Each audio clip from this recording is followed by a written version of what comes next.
તાપી નદીનો આકાશી નજારો સામે આવ્યો છે। બે કાંઠે વહી રહી છે તાપી નદી। તાપી નદીના પ્રવાહના દ્રશ્યો આપણે ટીવી સ્ક્રીન પર હાલ જોઈ રહ્યા છે। બે કાંઠે વહી રહી છે તાપી નદી। તાપી નદીનો હાલ ડ્રોન વિઝ્યુઅલ સામે આવ્યા છે। તાપી નદીના પ્રવાહના દ્રશ્યો આપણે જોઈ રહ્યા છે। હાલ તાપી નદીના આકાશી દ્રશ્યો સામે આવ્યા છે। બે કાંઠે વહી રહી છે તાપી નદી।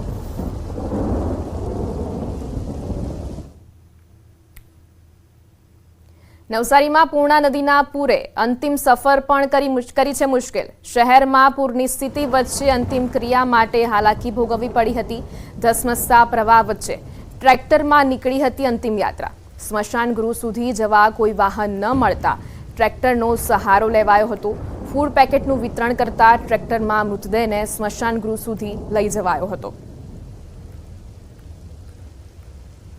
નવસારીને જોડતા કોસ્ટલ હાઈવે એટલે કે પૂર્ણા નદીના કિનારે સ્મશાન આવેલું છે અને નવસારીમાં હાલ એક સ્મશાન યાત્રા નીકળી છે, પાણી વચ્ચેથી પસાર થઈ રહી છે।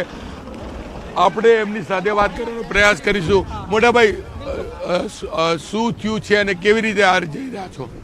અમે તો વીરાવળ ગામના વતની છીએ। આ બધા જેટલા બી શરણાર્થીઓ છે એમના માટે ફૂડ પેકેટ લઈ જઈ રહ્યા છે।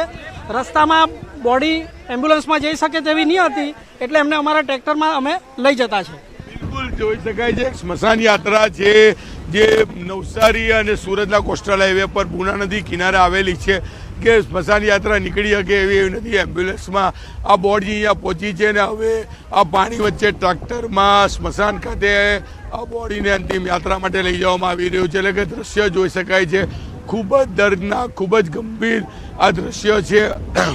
જે પ્રકારની પરિસ્થિતિનું નિર્માણ નવસારીમાં થયું છે, રેલ વચ્ચે સ્મશાન યાત્રા પાણી વચ્ચેથી પસાર થઈ રહી છે। ઘણા બધા દ્રશ્યો એવા છે કે જે ચોક્કસપણે દિલને અડી જાય એવા છે। જે પ્રકારે નવસારી છે, કારણ કે પાણીના ફ્લો વચ્ચેથી સ્મશાન યાત્રા કાઢવામાં આવી છે। એમ્બ્યુલન્સ નથી જઈ શકતી તેવા મૃતદેહને ટ્રેક્ટર મારફતે સ્મશાન ગૃહ ખાતે મોકલવામાં આવી રહ્યા છે। કેમેરામેન ભરત બ્રહ્મભટ્ટ સાથે કીર્તેશ પટેલ, ન્યૂઝ 18 ગુજરાતી, નવસારી। નવસારી શહેરમાં છેલ્લા 2 દિવસથી મેઘરાજાએ વિરામ લીધો છે, પરંતુ ઉપરવાસમાં વરસી રહેલા ધોધમાર વરસાદના કારણે પૂર્ણા નદી ગાંડીતુર બનતા નવસારી શહેરમાં જળબંબાકારની સ્થિતિ સર્જાઈ છે। પૂર્ણા નદીની ભયજનક સપાટી પર વહેતા નવસારીના નીચાણવાળા વિસ્તારમાં રહેતા લોકોનું જીવન અસ્તવ્યસ્ત થઈ ગયું છે। નવસારી શહેરના 10 વિસ્તારોમાં પૂરના પાણી ફરી વળતા લોકો પોતાના ઘર છોડવા મજબૂર બન્યા છે।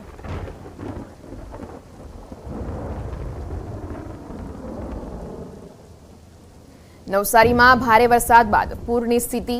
સુરત નવસારીને જોડતો કોસ્ટલ હાઈવે પાણીમાં ગરકાવ થઈ ગયો છે। નીચાણવાળા વિસ્તારોમાં મકાનો પાણીમાં ગરકાવ થયા છે।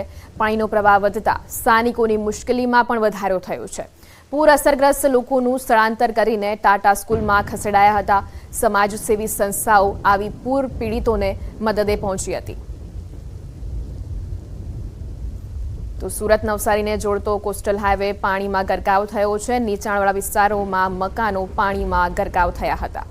પૂર અસરગ્રસ્ત વિસ્તારમાં લોકોનું સ્થળાંતર કરવામાં આવ્યું હતું અને ટાટા સ્કૂલમાં ખસેડવામાં આવ્યા હતા। સમાજસેવી સંસ્થા દ્વારા આ સેવાનું કામ કરવામાં આવ્યું હતું। પાણીનો પ્રવાહ વધતા સ્થાનિકો હાલ મુશ્કેલીમાં મુકાયા છે। પૂર અસરગ્રસ્ત વિસ્તારોમાં લોકોનું સ્થળાંતર કરવામાં આવ્યું અને ટાટા સ્કૂલમાં ખસેડવામાં આવ્યા હતા। સમાજસેવી સંસ્થાઓ તેમની મદદે આવી હતી। નવસારીમાં પડેલો ભારે વરસાદ અને ઉપરવાસના વરસાદને લઈને પૂર્ણા નદી બેકાબુ બની છે, ત્યારે સુરતથી નવસારીને જોડતો કોસ્ટલ હાઈવે પર પાણી ફરી વળ્યા છે। દ્રશ્ય સીધા જોઈ શકાય છે કયા પ્રકારનું પાણી ફરી વળ્યું છે। તમામ મકાનો પાણીમાં ગરકાવ થયા છે। મુખ્ય માર્ગ જે છે કે નવસારીથી સુરતને જોડતો આ રોડ છે, કેટલાક લોકોનું સ્થળાંતર કરવામાં આવે છે। એક માસીને સ્વયંસેવકો લઈને બહાર આવી રહ્યા છે। આપણે સીધા માસી જોડે વાત કરીશું। માસી, આપનું નામ? મીરાબેન। મીરાબેન, શું તકલીફ છે ઘરમાં? પાણી અંદર છે એટલે એમ કે થોડુંક એ થાય, વધી ગયું તો પછી તકલીફ રહે, હિસાબે નીકળી આવ્યું। કેટલો સામાન છે ઘરમાં, કેટલું નુકસાન? સામાન તો ઘણું છે સાહેબ। બિલકુલ, હજી એક બેન આવે છે, આપણે બેન સાથે વાત કરીશું। બેન, શું નામ છે આપનું? દ્રષ્ટિ। દ્રષ્ટિબેન, શું હાલત છે ઘરમાં? પાણી બહુ ભરાયેલા છે। પછી કઈ નહીં, બહુ પાણી છે। તો પછી પાણી ક્યારે ભરાયું અને કેવી રીતે બહાર નીકળ્યા? પાણી બહુ ભરાયું પછી આ કાકા લેવા આવ્યા. સ્વયંસેવકો છે, શું નામ આપનું ભાઈ? મારું નામ કિરણ પુરોહિત છે, રેડક્રોસમાંથી. હાલમાં પાણીની પરિસ્થિતિ જે વધવા લાગી છે તો રેડક્રોસની ટીમ વિવિધ જગ્યા પર સર્વે કરી રહી છે અને જ્યાં મદદની જરૂર છે ત્યાં મદદ માટે પણ પહોંચી રહી છે. શું પરિસ્થિતિ છે તમારી? પરિસ્થિતિની એમ કે ધીરે ધીરે પાણી જોવા જઈએ તો જરૂરિયાત કરતાં વધુ પાણી વધી ગયું હોવાથી હવે કેવી રીતે બહાર નીકળી રહ્યા છો? બહાર નીકળી રહ્યા છે અમે બધા. एक महिला है, बेन आपका नाम? मदीना खातून. क्या हालत है आपके घर की? नहीं, हम तो इधर आए थे, इधर हम काम पे गए, पर सुबह गए तो इतने पानी नहीं थे, पर आते आते बहुत ज्यादा पानी हो गए. पानी के बहाव बहुत ज्यादा है, रफ्तार भी बहुत ज्यादा है. બિલકુલ પોલીસ સાથે સ્વયંસેવકો, ટીઆરબી જવાનો, તમામ લોકો છે.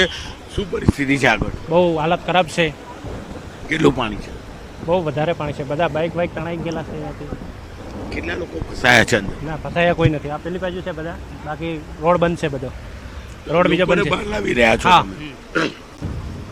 બહાર લાવતા છે. પાણીનો ફ્લો કેવો છે? ફૂલ ઓવરફ્લો ફૂલ. અહીંયા પાણી વધી રહ્યું છે, લોકોની સમસ્યા વધી રહી છે, લોકોને સ્વયંસેવી સંસ્થાઓ અને પોલીસ દ્વારા બહાર કાઢવામાં આવી રહ્યા છે. કેમેરામેન ભરત બ્રહ્મભટ્ટ સાથે કીર્તેશ પટેલ, ન્યૂઝ 18 ગુજરાતી, નવસારી. નવસારીમાં ભારે વરસાદને કારણે સ્થિતિ વિકટ બની છે. ધોધમાર વરસાદને કારણે ઘણા નીચાણવાળા વિસ્તારમાં પાણી ભરાયા છે. આ સ્થિતિમાં અસરગ્રસ્તોની વારે તંત્ર પહોંચ્યું છે. રાહત બચાવની કામગીરી, પોલીસ, વહીવટીતંત્ર અસરગ્રસ્તોની મદદે પહોંચ્યું છે. નવસારીમાં આવેલી આકાશી આફતમાં પોલીસ જવાનોએ પણ કમરસમાં પાણીમાં ઉતરીને લોકોને પૂરના પાણીમાંથી બહાર કાઢ્યા, તો એનડીઆરએફ, એસડીઆરએફના કર્મચારીઓ પણ કામગીરીએ લાગ્યા હતા. તો પૂરની સ્થિતિએ વચ્ચે તંત્ર મદદે પહોંચ્યું છે. જાબાઝ પોલીસ કર્મીઓ અસરગ્રસ્તોની મદદ માટે પહોંચ્યા હતા. પોલીસ કર્મીઓની કામગીરીને સલામ.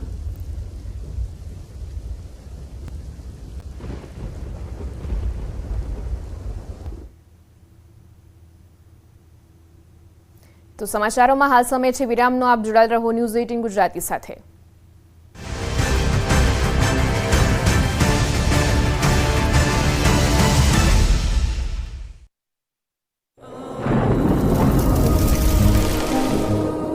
જળવાયુ પરિવર્તનનું જોખમ આપણા દરવાજે પહોંચી ગયું છે. હવે જરૂર છે એક મોટા ક્રાંતિકારી બદલાવની, અને આનો પ્રારંભ થશે 140 કરોડ ભારતીયોથી. આ ક્રાંતિ શરૂ થશે એક વૃક્ષથી. એક વૃક્ષ માનવતા માટે, એક વૃક્ષ આ ધરતી માતા માટે, એક વૃક્ષ આપણા ભવિષ્ય માટે. પ્રોજેક્ટ વન ટ્રી, ન્યૂઝ 18 નેટવર્કની એક મોટી પહેલ. ગામોને કરાયું એલર્ટ.